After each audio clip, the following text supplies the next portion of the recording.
Welcome back to the Nerdrotic channel. My name is Gary Buechler. I am live in San Francisco, California, and I come to you from nerdrotic.com. Hello, Screaming Firehawks. How are you?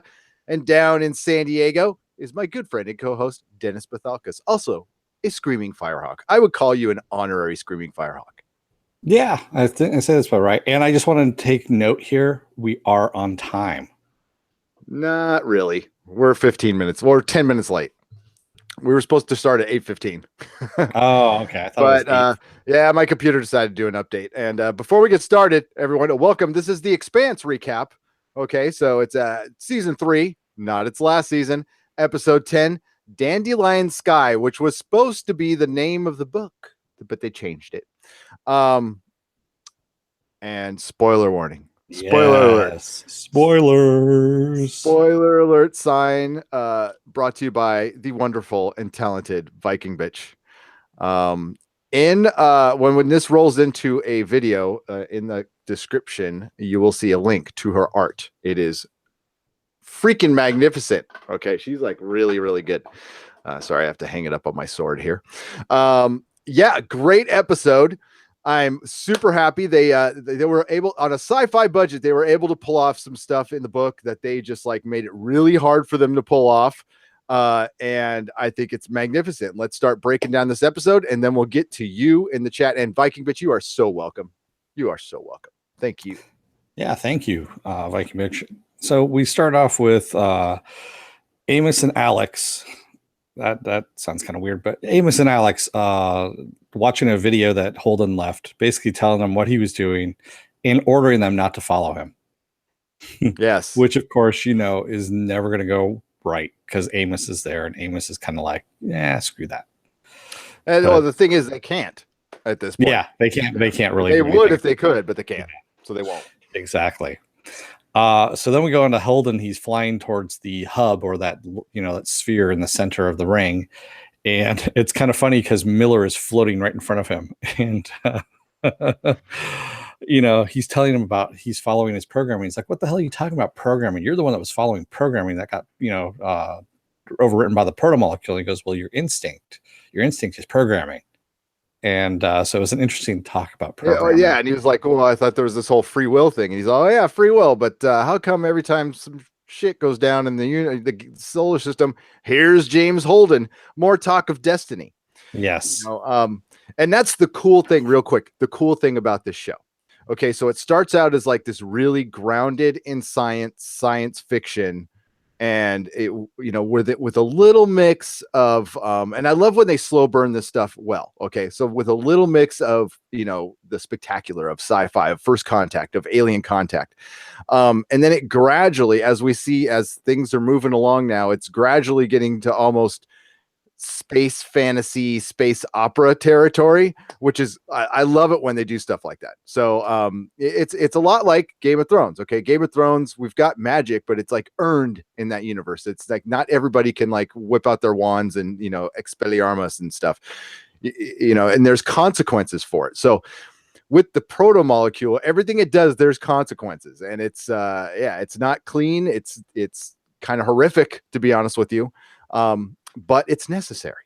So that's what I love. Grady Broyles, Miller only starts calling it the station about midway through the episode. So just before they're getting towards it. So he didn't call it anything at first, just we're going here, and then starts calling it the station. So We'll get to that in a little bit here. So the Thomas Prince is heading into the ring, and they're doing it about 30% below the known limit. And Anna is talking to Lieutenant Jordan. Lieutenant Jordan has a little bit of fear of going into the ring, and he's wondering about if God wants them to do this. And she's like, "Yeah, I'm sure it's in God's plan." She kind of brushes them off because she's more interested in what's going to happen when they go through the ring, of course. She completely blows them off. Yeah. And the ship enters the ring without any incident, and they see that sphere in the center, and they're like, "What the hell is that?" And of course, Captain's like, "Your guess is as good as mine. What are these little purple things that are floating around over here?" And they see, the slingshotter ship, the missile, and they're all in orbit around this hub. Kind of interesting. They're just kind of hanging out there. Yep. In perfect orbit, by the way. In perfect orbit, yes. And so then we go back over to Naomi, and Naomi's trying to get over to the Rossi, and she is trying to hail them. And of course, she gets hailed by the Martian ship, and she gets warned off, basically telling them, telling her that anybody from the Rossi crew, they're going to arrest them. And she's like, just go fuck yourself. I'm going to go and go to my friends. Yep. So she blows them off. Yeah. Yeah. Exactly.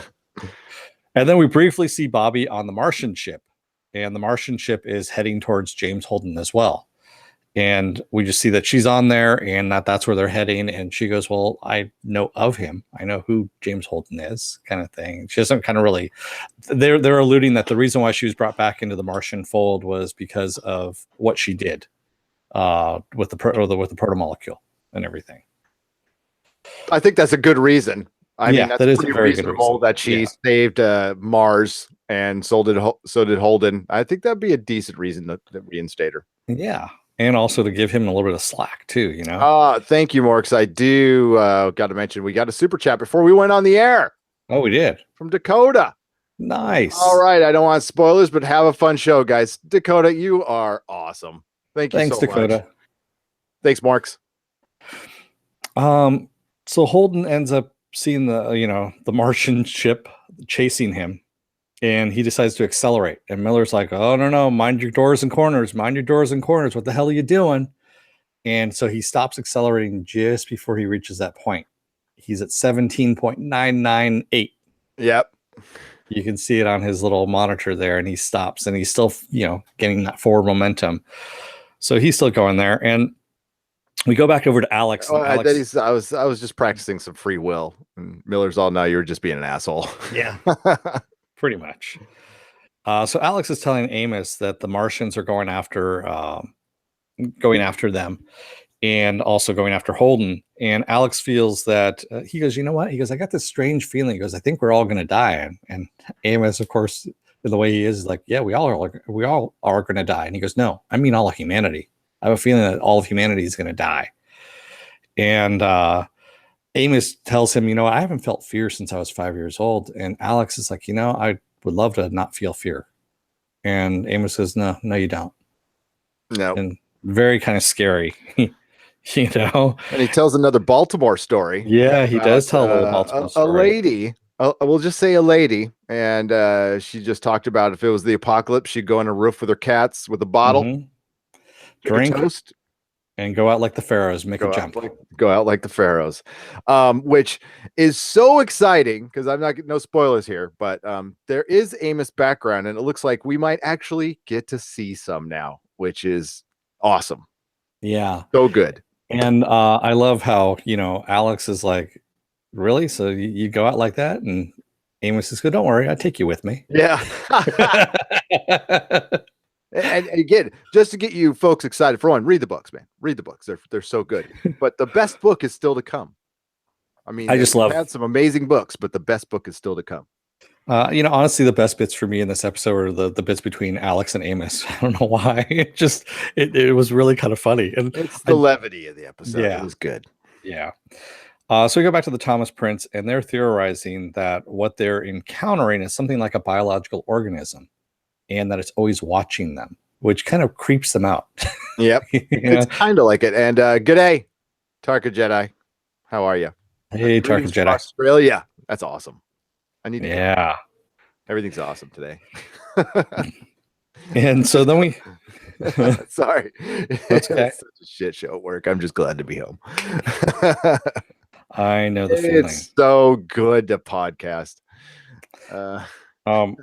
So Melba / Clarissa tries to plot a course to the Rossi before the Martians can get there, but every time she tries to, plotting a course, they're like, nope, you're not going to make it before the Martians. Nope, you're not going to make it before the Martians. And she's getting pissed off about this. And then we go back over to Asher and Drummer on the Behemoth, and they're talking about getting probes together. And Asher, of course, gives Drummer shit, saying, well, you know what? If you didn't get rid of your chief engineer, we would have had somebody there to build this stuff. Yeah. And Drummer gets a little bit pissed and goes, you know what? I know how to do this. I know how to build this because the captain knows their ship. Yeah, and last episode I didn't really know how Ashford was playing that. It kind of seemed like he wanted to get rid of her, but I guess he didn't. Guess he really wanted her around. Yeah. But yeah, she wouldn't have been good for him to be around. I'm definitely on this guy's he's I don't know. I don't know how they're playing him different from the book. So it's your guess is as good as mine right now. He's definitely wants to take over the ship. He's playing all the odds is Yes. what he's doing. He's playing all the angles here. Yes, As much as he's possible. being an opportunist. Yeah, and he's just pushing everyone's buttons and seeing what comes of it, so that he comes. He's a great character. He's like this is an improvement from the Ashford in the book. I'll just say that. Yeah, we're gonna get to that Mako in a little bit here. Yep. So the Martians try to get Holden and Bobby try to get Holden to stop, and Bobby goes, you know what? Let me talk to him. And so she talks to him on the intercom, and he actually answers, but he's also talking to Miller at the same time. Yep. Like, shut up, quiet. Monkeys in a microwave. What the hell are you talking about? Yep. And do you have another channel open? No. I mean, yes. And finally, he just cuts off communications and then blocks them from, contacting him again on the comms. He says, I didn't blow up the ship, and neither did Alex and Amos, and gotta go. Yeah. And so they're like, does that sound a little odd to you? And she's like, no. Okay, yeah, it does. It does sound a little bit odd. It's a bit odd. No. Okay, it does.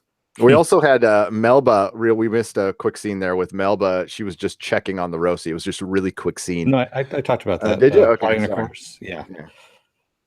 I'm glad you're with us here on this one. Oh, Holden ends up landing above the hub there. He's just hovering above the surface, and Miller's like, well, why don't you do it? Come on, why don't you do it? And he's like, I don't know if I should, man. This is all protomolecule stuff. And Miller is saying, well, there are files in here that need to be read. He keeps trying to press Miller to find out what's in this thing. He goes, there's files. That's what we're looking for. We're looking for files. Looking for a records room, and they need to be read. Yeah, that's all. Yeah. And then we'll find out from there. Yeah, and he says it's from a civilization millions of years old. We got that much too. And he says, you just need to follow me. And he goes down the hole, and he goes, come on, let's go. And Holden's like, all right. He starts following him down the hole, because there's a hole that opens up in the station, because this is when he starts calling it the station, and they start going down to this hole that goes into the station. So then we have the hole opens up in like these little pieces too. It was pretty cool. Yeah, it was really cool. Lieutenant Jordan, we have him walking down the hall of the Thomas Prince, and he goes into the bunk room, and he's just kind of watching the station floating there in space on a screen, and you just see him kind of looking at it, and he's sitting there on the bunk, pulls out his sidearm, puts it in his mouth, and pulls the trigger. Blows his brains out. Yeah. And he's kind of just sitting there in zero G, because his grav boots are actually the only thing holding him down to the bunk. Yeah, it's and they showed it. Popped the back of his head off and everything. Sorry, I was laughing at a comment that was up on the. I was not laughing at the death. So yeah. So then we have Melba, of course, plotting again. She goes, "What if I take a skiff and will I make that to the Rossi before the Martians?" And the ship is the computer says, "No, it's not going to happen."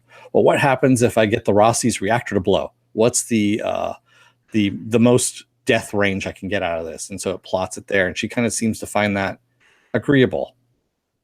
Yep. So we're like, okay, she's going to try and get to the Rossi and blow it up. Very weird. So a lot of weird stuff with the Melba scenes here, the early scenes here. Well, she's desperate to get to the Rossi before the Martians are, and she's losing her chance at revenge on Holden. Yeah. Yeah, she's kind of screwed if she doesn't get it. That's her whole mission. It's not to gain anything. No, it's just to kill Miller. I mean Holden. Holden. Miller. Which would kill Miller at the same time at this point. So Ashford is talking to Diogo, and Diogo is basically saying that Ashford should be the one that is captain of the ship. And Ashford kind of goes, "Oh, thank you, Mary Ashmead. $2. Great episode. Yes, it was. Yes, it was." And Diogo's saying, "Oh, Ashford, you should be captain of the ship. Everything that Drummer's doing is shit. She's not making the right decisions." And Ashford basically just tells him, "You know what? You better tread carefully, kid." this is not the time you want to be talking about that stuff. Nope. And then which is kind of weird. Well, he talked about drinking whiskey out of a UN admiral's flask after he scuttled the ship and some Martian thing he did. And then he's all, yeah, and I watched my only child burn. So when I say tread carefully, listen to me, you little punk. Yeah. Thanks again, Mary. That was very generous. Really appreciate the super chat there. Yes, it was. And I agree. Diego is that little shit that just needs to die, honestly. He really annoys me. But so we have Holden talking to Miller again about reality and what reality is. And Holden basically calls him, you're just a handheld device, is what you are. You've got all these little billions and billions of synapses and atoms in your brain, and more than the stars in the sky, more than the stars in the universe. And I'm just playing them. I'm just, tapping on them like a keyboard and getting what I want out of it. He goes, reality to you, he goes, you don't even realize it's just a whole series of these neurons firing off. He goes, you don't even know what that is. Yep. It's just different things pressing different buttons. And he's all, well, what if you exist in my head? And he's all, whoa, Tiger, pump the brakes there. I'm trying to make this easy for you. Okay. Yeah. What did he say? Like calculus and amoeba, Yeah. Yeah. Mozart monkey. That was my favorite. Mozart monkey. Yeah. And Anna is asked to preside over Lieutenant Jordan's funeral after an accidental discharge while cleaning his weapon. Awkward. Yeah.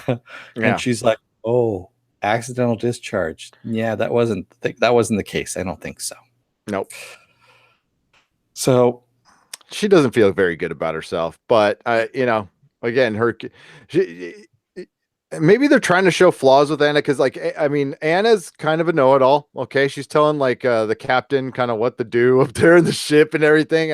He's a very crazy captain. Okay, because I'd be all, get the fuck out of here. All I'm getting from Anna, from everything we've seen so far, is she's just the queen of bad decisions, and she really does not know. I think she has very bad judging character too. Well, maybe she's insecure a little bit. I think, yeah, she does definitely because of with Gillis and stuff. And she's also kind of naive, for somebody that smart and been around that much. Maybe she still tries to see the best in people, which is one of those good flaws. Okay, it's still kind of a flaw sometimes, but she but at least she understands her. Like she caught it right there. She's like, I totally ignored him. I was a prick. Well, yeah, she's talking to Tilly about the lieutenant's death and how she just kind of ignored him when he said he was scared. And she goes, I kind of feel responsible for what happened because I didn't listen to this guy, and that's my whole job, is to listen to people. Yeah. And she goes, I was so wrapped up in what was happening that I just kind of brushed him off. But like Tilly said, it's totally understandable. Like we're in a ring, we're in an alien ring right now. I mean, I think I think more people would probably be freaking out. Oh yeah, definitely. And so Tilly ends up, leaving. She's walking down the corridor, and who does she bump into? But Clarissa. And she goes, "Hey, Clarissa, hey, how's it going?" And she goes, "I don't know who you're talking about. That's not me," and walks away. I've used that before. It doesn't work. Let me tell you. No, it doesn't. Again, awkward. Yeah, very awkward. The next thing. Yeah. So the Martians follow Holden into the space station. They're into the station, and we just see them kind of entering the hole as well. And then we go back to Anna. She's presiding over Lieutenant Jordan's funeral, and his service, and she's talking about faith and God and basically how God wants everyone to be together and not apart. And that's what she's trying to do, is trying to get everyone to work together. Except for those belters and those damn Martians. Louder. Yeah. And those, yeah, exactly. And so she's surprised to see Tilly there at the service. She goes, "What are you doing there?" She goes, "Yeah, I'm kind of surprised myself at being here." She goes, "But I just want to let you know, I saw somebody who, after Jules Pierre Mao was arrested, all his children were kind of taken into custody too, but a couple of them slipped out of the system there. And they've been rumors that they've been hanging out on the belt and, out in the outer reaches. And I think I've seen one." And Anna tells her, "Well, why don't you try and reach out to her instead of calling security? Why don't you try and reach out to her and just offer some help?" Again, bad idea. But, that's what she offers. And Tilly's like, okay, that sounds like a great idea. I'll go and do that. No, first she's all, I trust your judgment. She's like, you don't want to do that. That's not a good idea. Well, Tilly, yeah, she goes, trust your gut is what she tells Tilly. And Tilly's like, yeah, that's never really worked out before. Yeah, that's not something you really want to do. And it's like, yeah. And it's like, definitely, you really don't want to trust that gut. You want to call security. Security. So Holden makes it into the core, and Miller says, you know what? It's, he says, oh, it's got gravity. And Miller's like, yeah.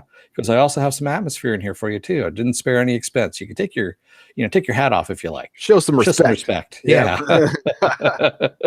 And Holden's like, yeah, that's okay. I don't need to do that. Yeah, and the reason he needed Holden there is because, and the whole talk about reality and everything is because Holden actually exists. So he needs somebody to flip the switch. So yeah, and so we have a piece of the station come down from the top and a piece from down below, and there's just a gap in between, just enough to put your hand in. And Miller's like, "Put your hand in the gap. Come on, I dare you. Put your hand in the gap." Holden's all okay. Wait a minute, Eros, protomolecule. Hybrids. No, I don't think so. I don't think that's a really good idea at all. And are you just a bunch of protomolecule, or are you Miller? So he starts questioning him about Julie, and like the end, like how it went down in the end with them. And what Julie did, he goes, Julie actually sacrificed herself to save us from all of this, and now you want me to start this up? He goes, I don't think you're Miller. He goes, I think you're the protomolecule.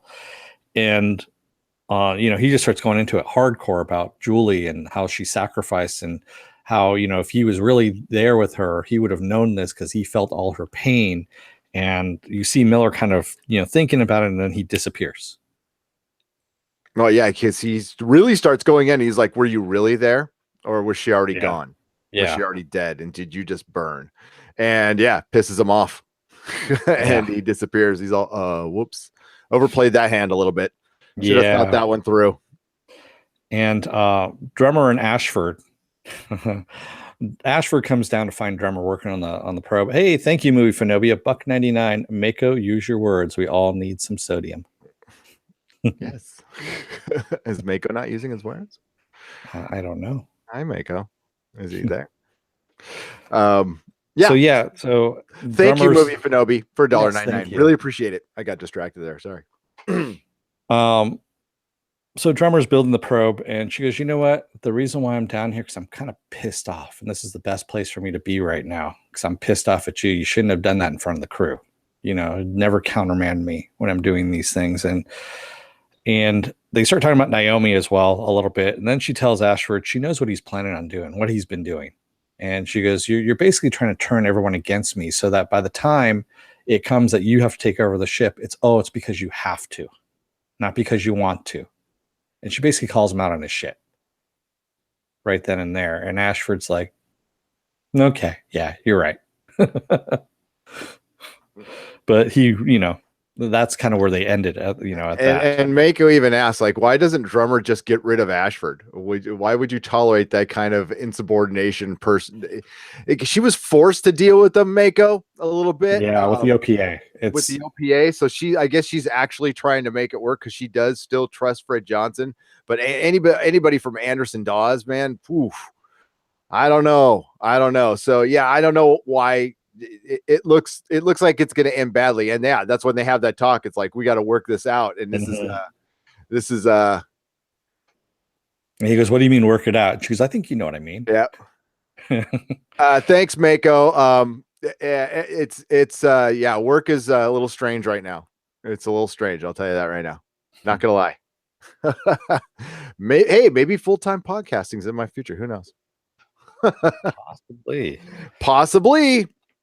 So we have Tilly confronting Clarissa and saying, hey, I know it's you. She goes, if you want any help, let me know. She goes, I have a good family lawyer that I can get you in touch with. And Clarissa just starts laughing. She goes, I don't need your help. She goes, I'm fine. And she goes, just get away from me. And of course, Tilly is still trying to press it. And so what does Clarissa do? But she activates her super strength power by biting down on whatever that is in her tooth there. And then we go back over to Miller again. and Miller shows up. He's back in the station, and he's sitting there. He's talking about Julie, and he says Julie used to talk about children who died and how the angels would come and take them and grab them by the hand and take them more than halfway, just so they wouldn't be frightened. And he goes, I held her hand the entire time. She held my hand as it burned. And he goes, and I held her hand the rest of the way, all the way down. So, and he was scared, and that's pretty normal when you're on a giant meteor flying into Venus. I'd be a little scared. Yeah. And Holden goes, hey, Miller, it is you. Great to see you. And Grivlane says, Miller is a fucking boss. Straight up. Yeah. Yeah, straight up. Is. Yeah, you know what? And bosses can admit they're scared, especially when they're flying into Venus on a meteor. Yeah. I think that's acceptable. But Miller's a fucking boss. So thank God he is back. And Miller's like, tick tock. We need to get this stuff done. Yeah, Put come on, dude. Yeah. And just then the Martians show up. They drop down in the hole, and Holden's too far away now from the gap there, and they're telling him to stop. And he's trying to walk towards it, and they're like, if you walk any closer to it, we're going to shoot you. So he goes to make a lunge for it, and of course the one guy shoots at him, and we see all the bullets stop in midair. Yep. And then everything stops. Like the ships stop, everyone stops. We see the missile and the slingshot ship stop. Everything stops. Yeah, all at once. And we see Tilly and Clarissa get knocked up into the ceiling of the ship just as Tilly's about to, or excuse me, as Clarissa's about to attack. We also see the same thing happen with Behemoth. We see them get tossed aside, and that's when we come back to the lieutenant or the sergeant, the Martian sergeant. He has actually pulled out a grenade, and he's going to actually throw it at them, and he gets taken and lifted up into the air on his back. Oh, he throws a grenade. Yeah, and it stops. Yeah, and it stops. And he gets like sucked up to the ceiling and then ripped apart. Basically, just all his armor comes off him, including his skin. Yeah. And then he gets turned into dust, essentially, and then brought back to the floor and absorbed into the floor. And fills in the pothole.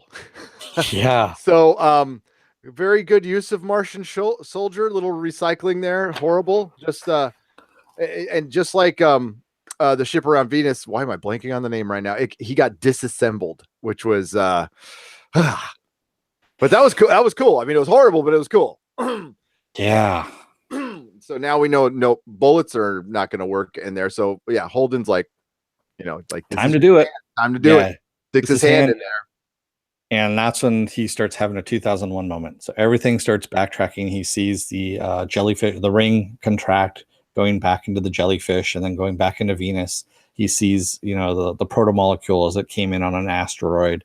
We see him floating in space naked, and he's going back, and he sees the station hanging out there, and he sees all these different rings, a whole bunch of rings hanging out in the field, and he starts seeing a few of them exploding.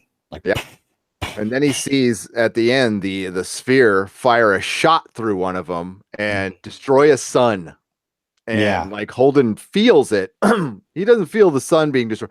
I cannot go any further because I think Holden will explain it next episode. So you got to wait. Yeah, the sun turns blue and then it explodes, and he screams and pulls his hand out of it. And that's where we end. Yep.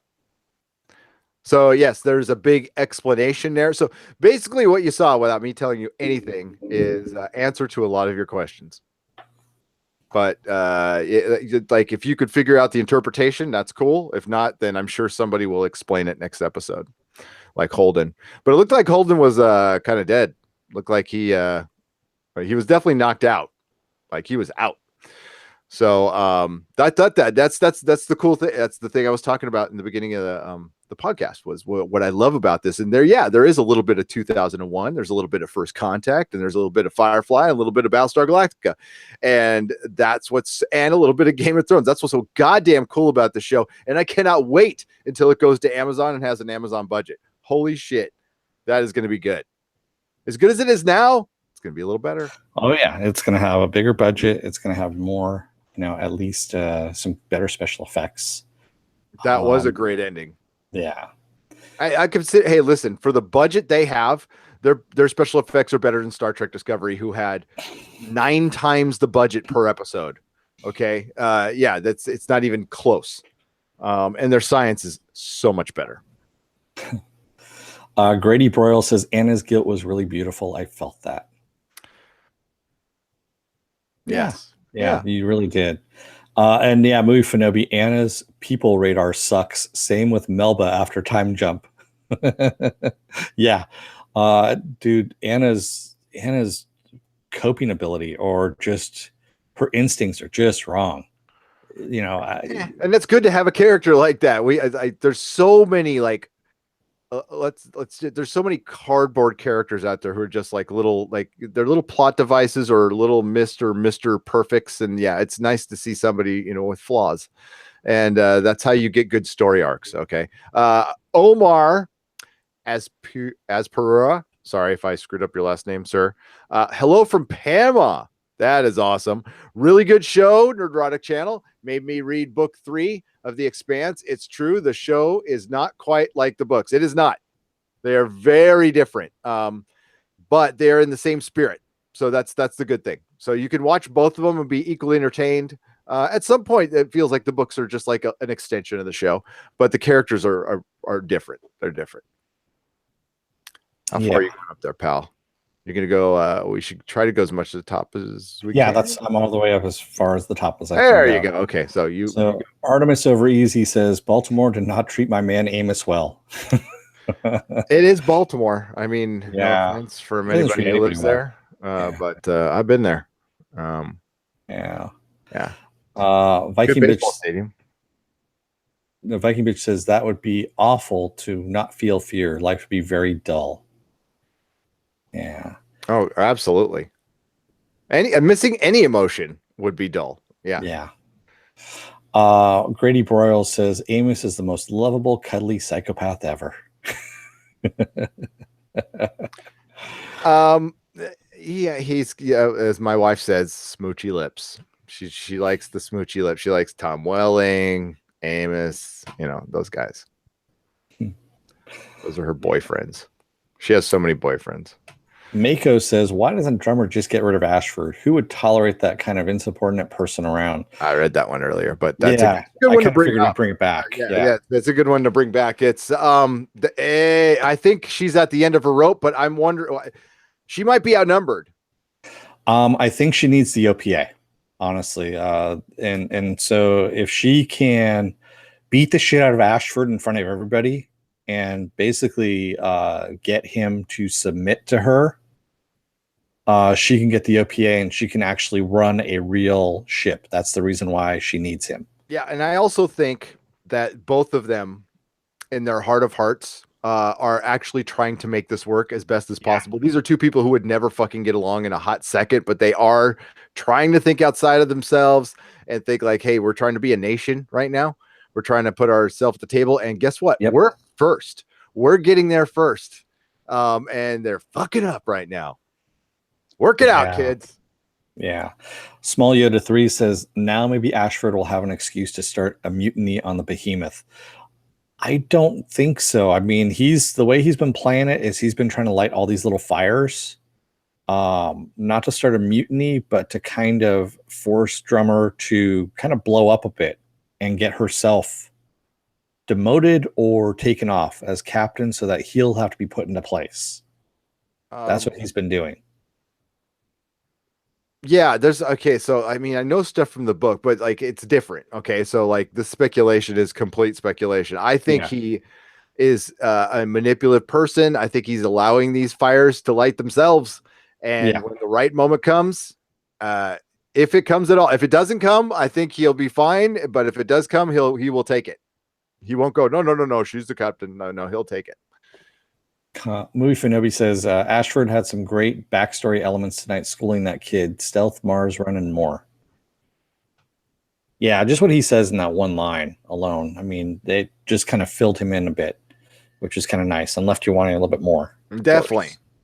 Naomi is good with probes. Movie Fanobi. Matt S says Holden sounded like me trying to get off the phone with my wife. Oh, What are you talking to Bobby? yeah, that's funny. Microwave and monkeys. What are you talking about? Yeah. I didn't blow up the house. I gotta go. A Viking bitch says I have a lot of driving to do tomorrow, so I should get about halfway through book 2. Excellent. It is so good to drive to. The best. Tarka Jedi says Miller 2.0 was amazing. Very user friendly. He is. Bad Bunny says, I wonder how they could sit in zero gravity. Very lightly. Very lightly. Yeah. I guess we're just kind of slipping by that one. There'd be a lot of standing. Well, I mean, the clothes would be up, but like we all know, unless everybody wants to film everything upside down, which I don't think they want to do. No. We just kind of roll with it. Yeah. Movie Fanobi says Melba and Tilly were my weakest links. I have to agree. The Melba scenes where she's just trying to get towards the Rossi and find out where the Rossi is and stuff like that. I was like, okay. You could have done that all in one little scene and just, instead of multiple, I think it was like 3 scenes in between. That's how they do the show, though. I mean, I know they're doing the show how they do the books. Okay, and the books are first their perspective chapters. So you're going through somebody's perspective, obviously, and they're trying to stick with that format. Doug 34 says Miller is like a Force ghost. Except entertaining and useful. Brad Enervold says that lady is crazy balls, but I would like to bite my tooth and get really strong. Okay. Yes, except for the possible consequence. She gets really tired afterwards, but yeah, she passes out. So Artemis over easy. Diogo's going to start a Belter Rebellion, punk ass. I'm pretty sure he is. That's what it looks like to me anyway. A rebellion against the rebellion. I guess once a rebel, always a rebel. Yeah. I mean, to take over the ship. Crazy Carlos says Diogo gets Fred Johnson killed. That's my opinion. Monkey Mozart. Yeah. Gosh. Yeah. Yeah, you can't say anything. I know. Small Yoda 3 says, I really hope Diogo finds himself alone on the Rossi with Amos for company. Perhaps Diogo could conveniently exit the ship via the airlock. Yes, he's a kid. He's an annoying kid. He's a really annoying kid who has an annoying knack of actually keeping alive. Yes, which is kind of funny, actually. Yeah, it is pretty funny. Mary Ashford says, I love how the guys from Mars fires his bullets stop and he gets taken apart and reabsorbed and everything stops. Yeah. Splat. It was really good. They did a nice job of that. Grevlin says Anna is headed for a come to Jesus moment, literally. Yeah, she is. Yes. Viking Bitch says, I must have not been paying attention because I didn't know Anna was a minister. She talks about everything but religion. Yeah, I was kind of saying that too. And she's like, you know what? How aliens build things. I want to know more about this. I want to know more about that. And it's like, well, aren't you a minister?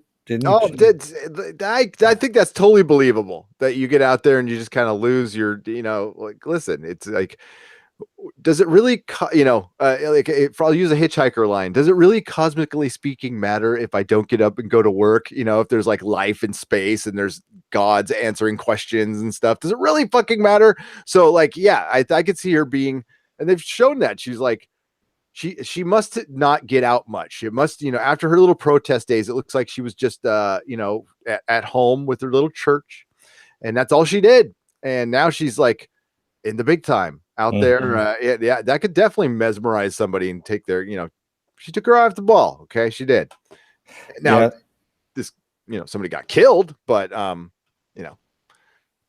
Small Yoda 3 says, I thought Anna was just the character that was going to help expose Aaron Wright, and then we wouldn't see any more of her. I'm surprised she is here at the moment. Yeah, me too. I really am. This is the book she's supposed to be in. Okay. That's all I'll say. This is the book she's supposed to be in. All right. Shifty says, give Anna something important to do or get rid of her character. Yeah. I think she's there. She's there to be a warning for others. Artemis over Easy says, Anna is good at ignoring others, pleading for guidance so she can focus on the transit through the ring, then whip out a sermon on the mount. I know, right? Well, she needed to have something to have a sermon about, so that was convenient. Sorry, buddy. That was pretty funny. I think Tarka Jedi, I think you're right. I think Anna is secretly bored with marriage, kind of like Alex, and wants some thrills. She wants some thrills. Yes, that's exactly it. Brad Enervald says, so I guess this major space anomaly is so boring that they had time for a funeral. Really? Yeah, it was kind of weird. Well, what are they going to do? Just ash the guy and just go, okay, sorry, dude. Well, I mean, you have this thing that no one's ever seen before, and they've just gotten through the ring, and yeah, they're planning this funeral. It's like, okay, we can shelve him and we can do the funeral later. And they're not going anywhere fast in there. They got time. Okay. Remember, they're moving really slow. Okay, they're not like that. Sphere is really far away, so it's a boat race right now. If you know what a boat race is, once the first boat gets out ahead, it never changes. That's why boat races are lame. Shifty actually asked, was Lieutenant Nemiroff a bigger character in the book or something? His whole story seemed forced and strange. Yes. Yeah, he was a bigger character. Okay. Somewhat, yeah. Yeah, it just felt kind of weird plopping him in there like that. I was like, I'm an expendable crew member. When he popped up, I'm like, yeah, you're gonna die. Expanse gets its red shirts too. Yeah, I know. Brad Enervald says, I got a bad feeling that the captain isn't going to make it back to the bridge. Talking about Drummer. Yeah, it's not looking good right now. That guy's a badass for one. I mean, I love the whole, like when he was talking to Diego, he's talking, I drink whiskey out of a UN Admiral's, flask right before I scuttled a ship. I'm like, that's kind of badass. Yeah, I still have money on Drummer because she's, Diego has a way of, surviving. So does Drummer, I think. That's how I think Drummer's a survivor. She's definitely a survivor. Yeah. Grevlin says they are not killing off Drummer. She's a perma fan fave. I don't think so, but I this is one of those shows where not everybody's safe. And I'm not giving any because I have no idea. This is they've gone off book on this one, so not a clue. Philip A. Demick says, I like how they give Miller's point of view of what Gary calls the greatest naked scene in television. Yeah, where they're kind of floating above them. Yeah, yes, I know what you're talking about. Yes. Shifty says that whole room was in the kill radius of that grenade. Oh my god. Yeah, it's sci-fi, man. It happens that way. Mufinobi says, I was happy about the Prince Purple Rain effect being introduced because we've seen Matrix bullets so often look different enough. Yep. Yeah, it was the Purple Rain that stopped them. Well, and it was also it's the little, what did she call it again? The membrane or something like that. Around the what is the God now? Scar tissue, whatever. Scar tissue, yeah. Small Yoda 3 says, Martian thinking, okay, I'm an alien station that I don't know anything about, so why don't I just drop a big grenade in it and see what happens? That sounds pretty military to me. Well, and that actually that scene was very book-like. They did a great job on something. When I was reading it, I'm like, there's no way they can do this. They're gonna have to change it somehow. So Mary is asking us, wasn't Holden seeing the past, present, and future when he put his arm in that thing? Yeah. That's what it looked like to me. Yeah, because they showed a big rewind. Yeah. And then they rewound a lot further. And yeah. There's answers coming. It's cool. They don't leave you wanting too much. I mean, we do get some answers, and then we have new questions. But it is a 9-book series, and we are only at book 7. Viking Bitch says, I like Amos in the book better. I think people are too pretty and not as interesting to look at. I like flaws. Yeah, me too. Me too. They could have launched the dead guy in a torpedo to a Genesis planet, says Mad S. Yeah. Big difference. He has a hole in his head, though. Yeah. Yeah. Mary Ashmead says she, being drummer, needs the OPA behind her. She hates Anderson Dawes. Yeah. She does. Yeah, she And really with does. very good reason. He's a manipulative fucker. That's what he is. Tarka Jedi says, I really appreciate the attention to science. That nano disassembly of that guy was very close to what I imagine would happen if little machines took you apart. Yeah, I just don't think it would happen as fast with the little machines. But if you haven't advanced enough, yeah, you could have them that fast. That would suck if you were that person. That's all I'm saying. Tarka Jedi also says, Miller is a proto-spirit, quantum consciousness floating on an alien cloud. That is deep and correct. Yeah, that's exactly how I said. I mean, using bigger words than I know, but Bruce Wayne says Tilly Fagan was saved from by the ring from Melba. Yes, so far it really looks that way, unless she got smushed. I don't know. That looked painful. Akil Manwaring says she, and we're talking about Anna here, seems to be questioning her faith is what I get. Yeah, when she was definitely giving that sermon, she was, I think, questioning her faith, but also was trying to reaffirm everybody that humanity was where it was at, that, you know, everyone needs to get together and work together. And I don't think she just kind of believed it all that much herself. That's what I was getting. Yeah, that's a good point. That's a really good point. Bad Betty says, convince James S.A. Corey to make a 10th book so we can get another 12 seasons. They had just announced another trilogy, and I think it was in the face of like losing the show. So they're like, we're going to do this thing we originally wanted to do. I mean, I don't want to speak for the guys because I don't know, but I would definitely think that this might re-energize them a little bit. Although there's a lot of show to go to finish the book series, and I think that would be just right. I think you could do 12 seasons with what they have right now. Easy. Wow. Movie Fanobi says Anna lost her nomination tonight for the Minister of the Year after losing mother and wife already. Yeah. Yeah. Yeah. I just go to her church to donate clothes, and maybe when I have to on some holiday or something like that. Although I haven't had to do that forever. So. Oh my God. Deanna McComb says, I think Ashford and Drummer are going to work together. I think they're going to beat the shit out of each other first, and then they're going to work together. Yeah, maybe it's just kind of a pirate belter kind of way. You just work it out.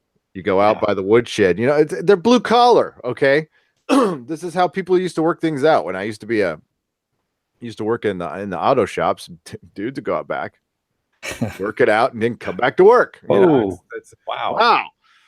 $10. John Bellman, thank you. It says, I want an episode in season 4 that is a novella, The Churn, explaining Amos's backstory. John Bellman, me too. That's the best novella, right? I mean, that is by far the best novella. And definitely anybody pick that up.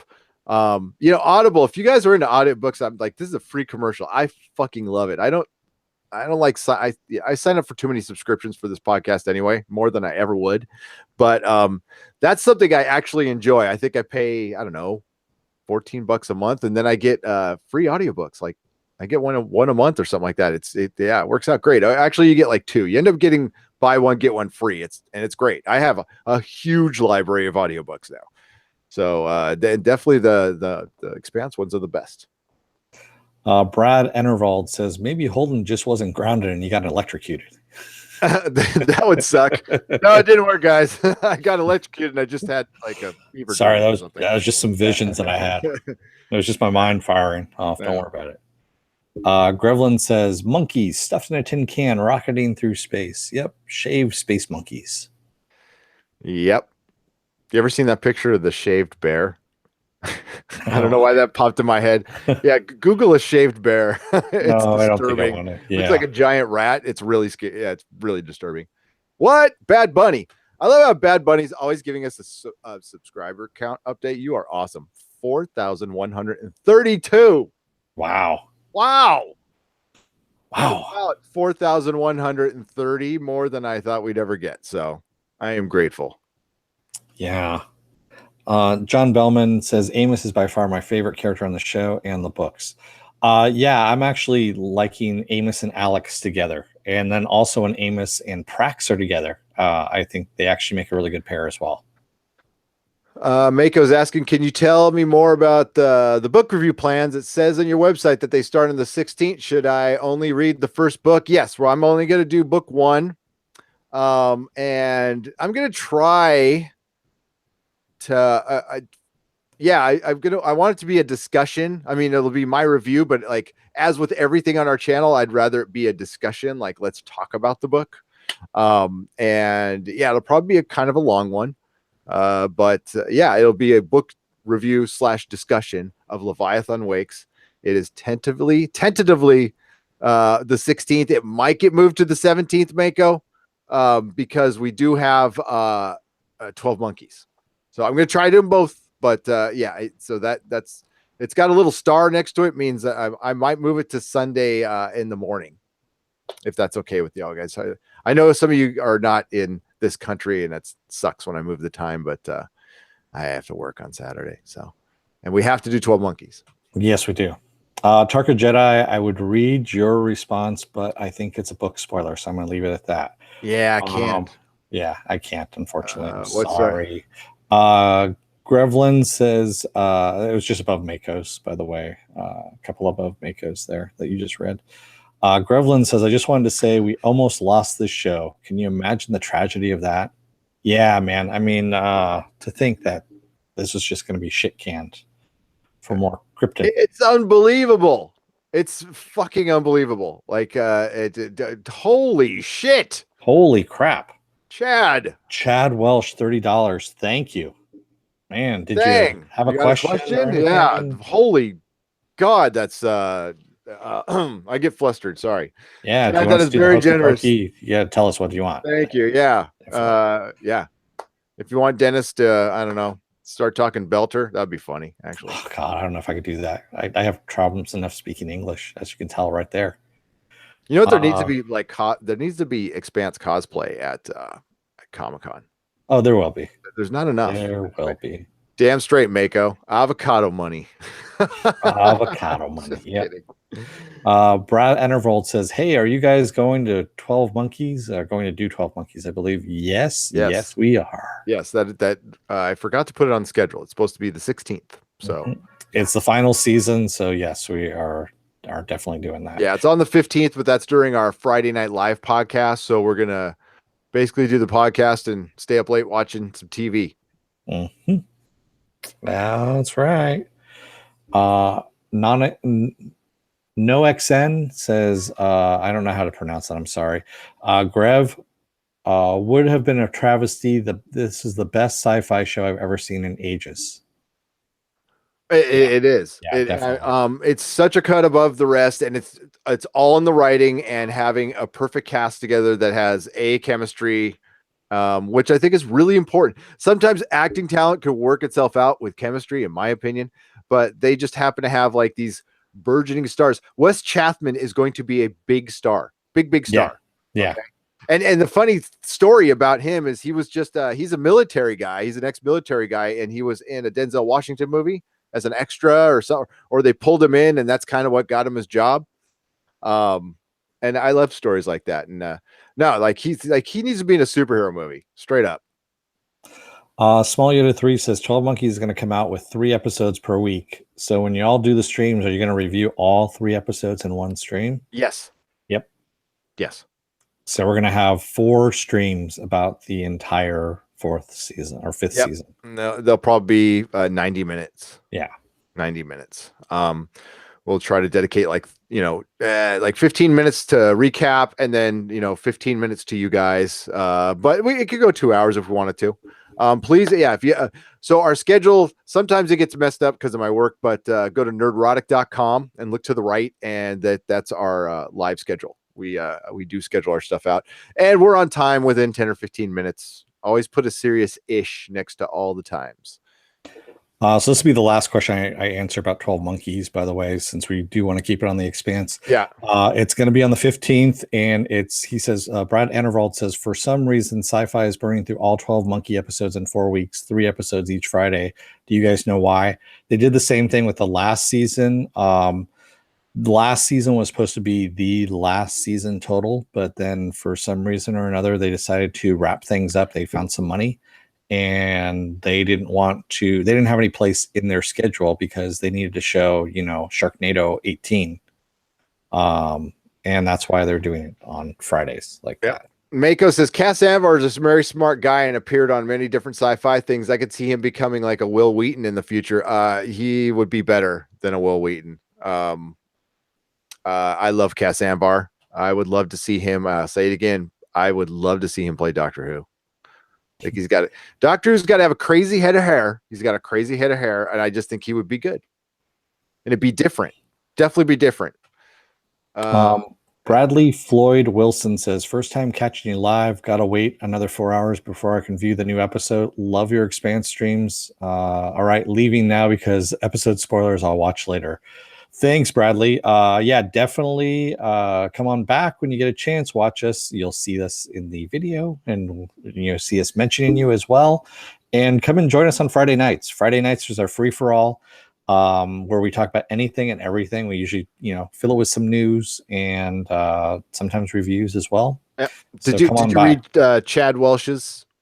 I did not. No. Just continue doing a great job and pumping out great content. Wow. Discovered y'all at a low point in my life. Oh wow. And y'all made it bearable. Damn, that is awesome. Wow. I hope things are better. Okay. Yeah, me too. Yeah.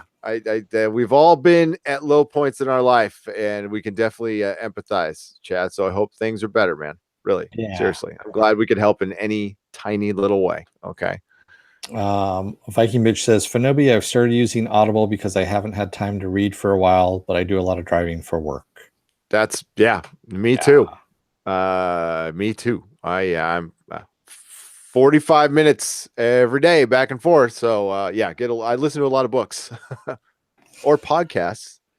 I'm really liking Midnight Edge. Those guys are good. And they had Doomcock on a solo roundtable. Check it out. It's really good. Midnight's Edge, solid and guys. Tarka Jedi, that's great. Great news here. Everyone, please vote up these vids. They are fun, and the chats are great fun. Clever reviews. Thank you so much. Yeah, make sure you vote and subscribe. Exactly. If you like what you see. Cool. Yeah, exactly. No pressure. And we're also on Facebook. You can find us there. We also have a Nerdrotic podcast group page on there. You can join in and talk with everybody because we let you post everything. And you can also find our content at nerdrotic.com, as Gary has said. Gary has a Twitter at Nerdrotics with an S. I have a Twitter at DeForce. And you can find all of our content scattered everywhere lately. No, but mostly on our website, nerdrotic.com. Our Instagram has been kind of quiet lately. Yeah. But we're going to be working on it this weekend. It comes back to life. The Discord is coming up for the patrons this weekend. Yeah, lots of exciting things. And then I'm going to VidCon. Woo! Mm-hmm. That'll be fun. That'll be interesting. I think your Instagram might start popping back up for VidCon as well, huh? Yeah, I think it will. Yeah. I'm gonna go hang out with Mundane Matt. No, I'm just kidding. No, not hang out with Mundane Matt. But yeah, we can take a couple more questions while I find the patrons here. Right. I did see one. Tarka Jedi said, if I can watch it at work from Australia, you can vote up the channel. Thanks, dude. Thanks, Tarka Jedi. Yeah, thank you.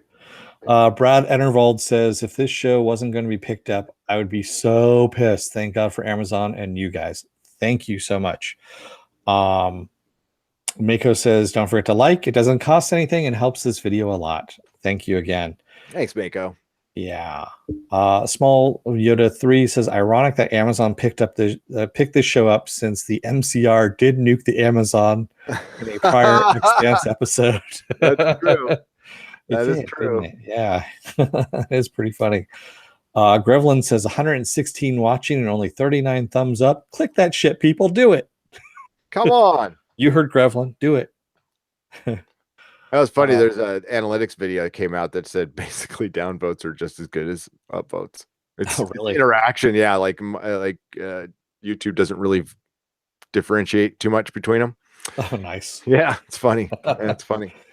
Tarka Jedi says this channel made a huge difference to the hashtag Save the Expanse efforts. Thank you so much. Wow, it's nice to hear that. Yeah, it is nice to hear that. I was hoping we helped a little bit. Yeah, I did a bunch of videos on it. I was very excited about that. I was into it. Okay, I was truly wanting to save this show. I could not believe it when I heard it. I'm like, you are fucking kidding me. And there's still something in the back of my mind that kind of says that this was all going to happen anyway. Yeah. But the movement, seeing that movement was such a good thing. We don't see, usually people are fucking fighting and shit on Twitter. So it was nice to see something nice happen. Okay. It doesn't happen often. It could be a long time till it happens again. And whatever was behind it, a plane got flown over Amazon. A Rosie, I think, got sent to space, right, guys? Did it actually do? It went up to space. And I met a bunch of super nice people. There's a great Facebook group called Everything Expanse, the Screaming Firehawks. Check them out. They're a great group of people. And yeah, Doomcock came over. We teamed up. It was fucking awesome. It was great. It was such a good time for the channel. And we met a ton of new people. So all good. And we fucking won. So that's always nice in the end. Mako says, good night, all. Good night, Mako. Cheers, Gary, Mako. don't forget to turn off Dennis. It's not okay for hosts to work all night long. Actually, they don't care about us hosts anymore. They just let us work as long as possible, and then they just toss us aside and I just put Dennis replace us with a new one. Yeah, I just put Dennis in a loop. Chad Welsh, again, for that $30 super chat. Yeah, man. Thank you. We have some new, I have to look over my list again. We have some new patrons, and I just can't seem to. I think I made everybody in the list, but if I didn't, hang on. We go.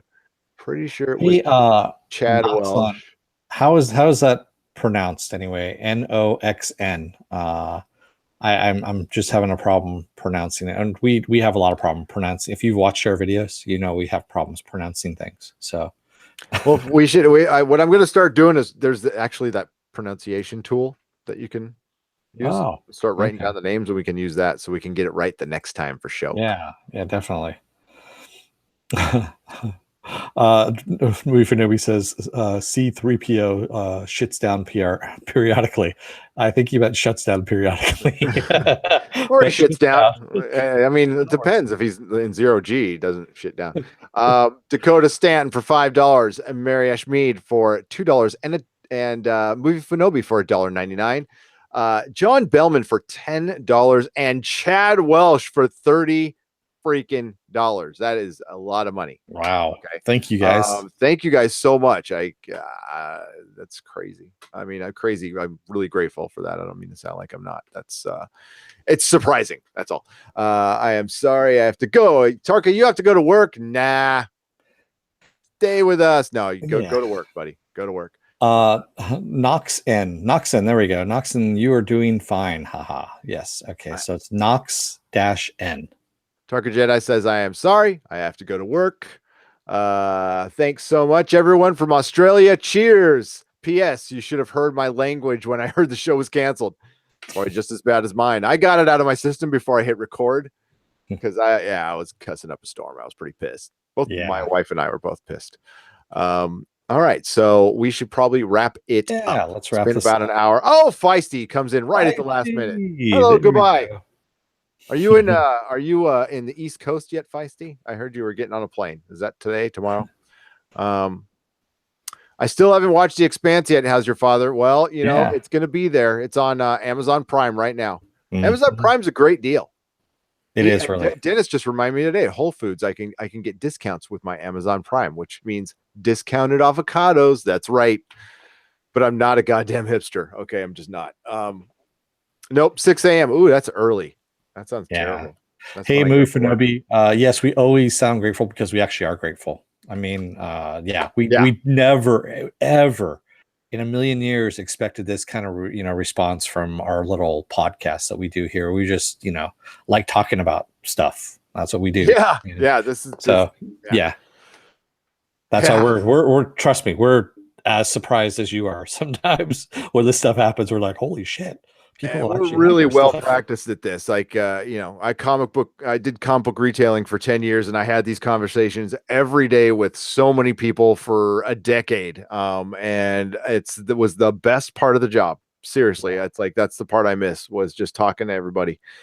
And I Yeah. just talk a lot of shit, so that's easy for me. Yes, he does. Yes, he does, but that's okay. That's why we love him. Mhm. I think Gary has a bit of Viking in there. No hipster. Yes, I do. It's like 13% though. Not as much as I thought, to be honest with you. I was way more Irish. I did the 23andMe thing because I'm adopted, so I have no freaking idea. Oh, I figured it out with the blonde, blonde and the blue hair. But Yeah, no, I did Irish. I did the My Heritage one.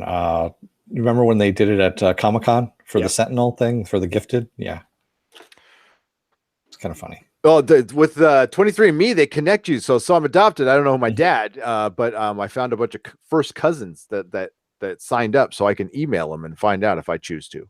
Have not chosen to yet, though. Huh, interesting. Yeah, I'll wait. I'm gonna wait. I'm not sure. Yeah, crazy Carlos. This chat is its own living organism. It Sometimes the is. chat will go off on its own while we're talking, and we'll talk about some crazy stuff, and we'll come back. You'll see us laugh sometimes. Excuse me, in our podcasts, and it's because we see stuff flying by in the chat that is not anywhere near to what we're talking about, but just makes us laugh. You guys are fucking hilarious. That's Yeah. part of the reason. So as I said before, crazy Carlos, Dad, Dad, there you are. Oh, why'd you leave me, Dad? Thanks, Ed I Brewer. totally understand. You should, if you see, so what's up, Ed Brewer? If you saw how I grew up, you made a wise decision. Run while you can. Run for your life. Okay, we better end it here. Yeah, best chat in the net, bar none. Best chat in the net. It is not about what we think, it's about what you think. Dennis, everybody, thank you again. Feisty, have a safe flight. Viking bitch, drive safe. Wow. Come on, Feisty. You didn't need to do that. $4.99, best chat ever. Yes, it is. Is this turning into a Minnesota goodbye, Viking bitch? It is turning into a Minnesota goodbye. like my live stream from 2 weeks ago where I said, okay, I got to wrap it up, and then went on for like an hour. That was funny. That's funny. All right, guys, great job, everybody. Yes. And hey, we got 2 more weeks of the Expanse, which is awesome. We got so the finale is going to be 2 hours long. We'll be on right after that one. And you guys are wonderful. Dennis, take us out. Children of Earth, don't let the door hit your ass on the way out. Otherwise, you might be compared to a monkey instead of Mozart. Okay, that's a lot of 8 balls, Artemis over easy. That makes me think. I don't know if I'm thinking about the same thing as you are, but catch us for the next Expanse at I just Wednesday. Got that. Sorry. Yeah, for Wednesday at 8:15 p.m. ish. Love you guys too, and may the small folksing songs of your greatness. Good night, everybody. Good night, everyone.